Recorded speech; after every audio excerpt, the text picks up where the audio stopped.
Folks, this video is funny. It's about the dead horse theory. Why I call it the dead horse theory is because number of elections in democracies, wannabe democracies, strong democracies, pseudo democracies, redefining democracies, everything wanting to be a democracy without being a democracy, right? Without the essential pillars of democracy, that is freedom of press, media, institutions, strong. I'm basically relying on strong people, strong man arms. That's what happened in Indonesia, exactly shifting to strongman politics. In Taiwan, true democracy, slap in the face of China because the pro independence democracy, pro independence party won. But what's this dead horse theory? You must hear this, right? And try and connect it to all the different elections that are going to happen and the parties that are the strongmen that are fighting, right?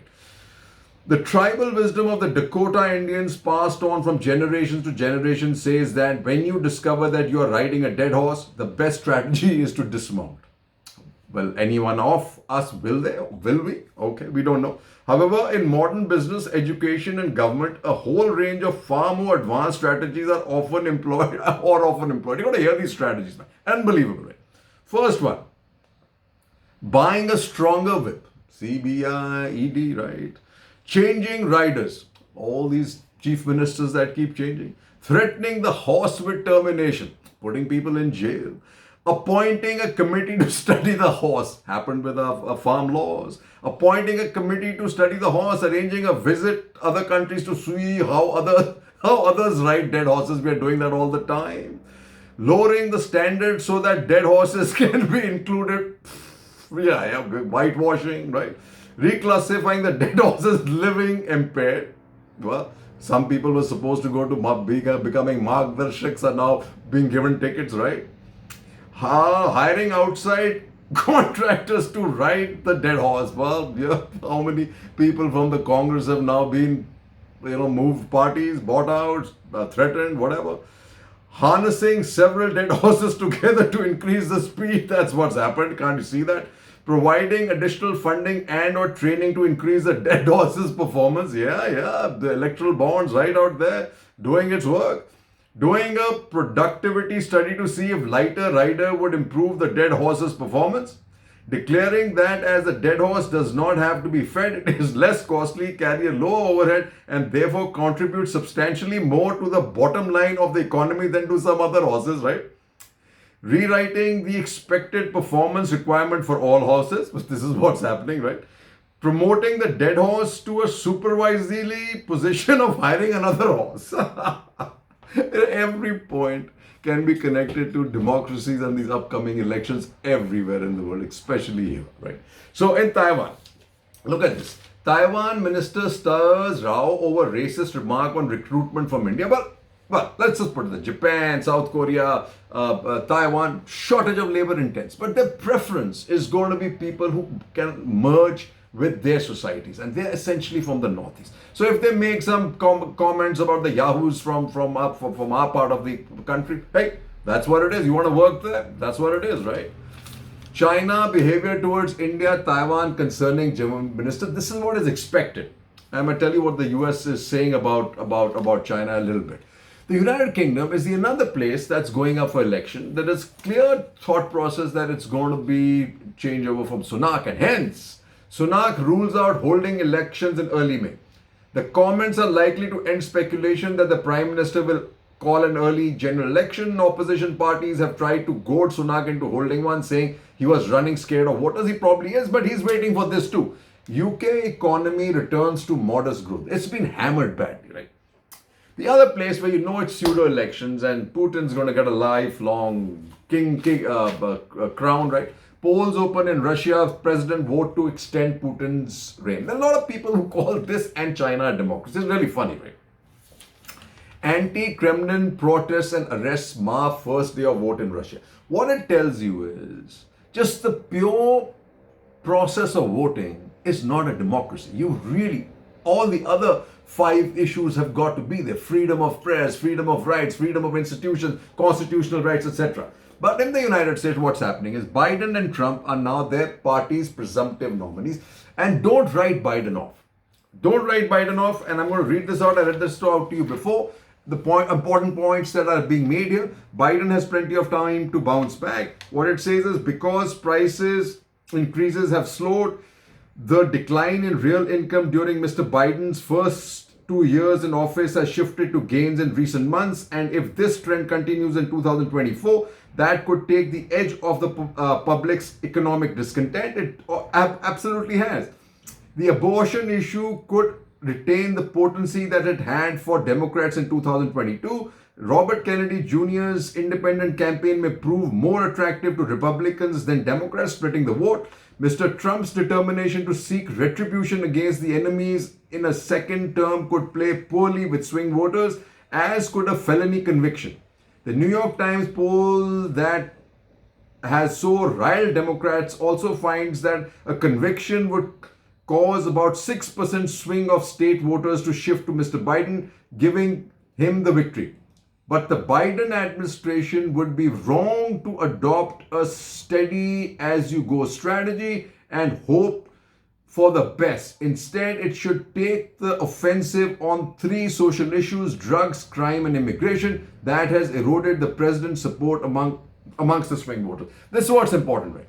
And when I say this, right, like I said, 30-year mortgage rate drops to below 7, spurs home purchases. As I had already said, the indications as far as unemployment is just fantastic. That it's all over. It's just a phenomenal number. It's the only thing pushing their economy, and that's the reason why you have a situation where I think that Biden's going to make it work. And this is what is a key thing that you understand. Wall Street slips ahead of inflation report and didn't come up too badly. And the other big thing, like I said, is US VP visits abortion clinic in historic first. Employment, economy, abortion are the big things going in favor of Biden. And look at abortion, right?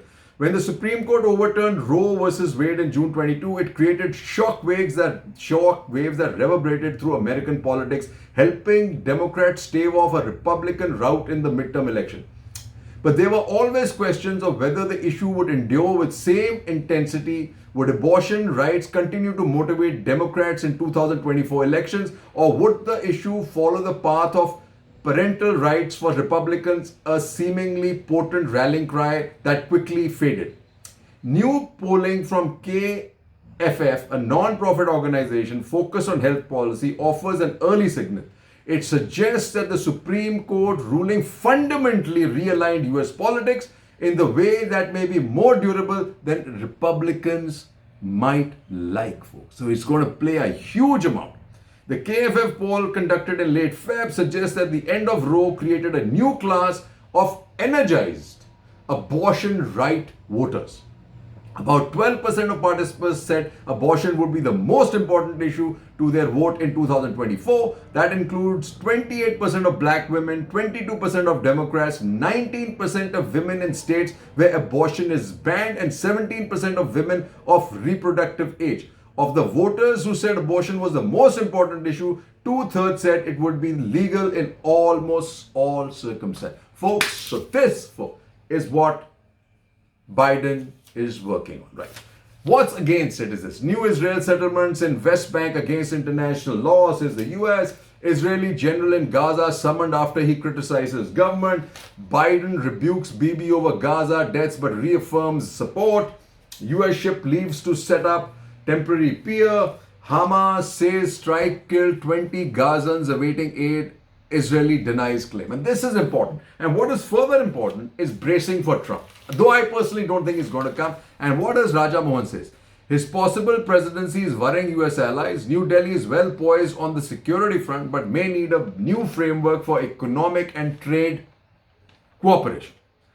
On the security front, India's outlook is positive. The US search for capable partners who are willing to contribute to regional security in Eurasia fits nicely with Delhi's own great power ambitions. The quicker India moves on building its military capabilities and the greater its willingness to deploy it for collective defense with its partners, the faster its rise in Eurasian security hierarchy will be. On the economic front, though, Delhi has a challenge that India is a tariff king is stuck in Trump's head, and he frequently lashes out at the India's protectionism and add that the illegal immigrants. We are the largest now, including from Gujarat.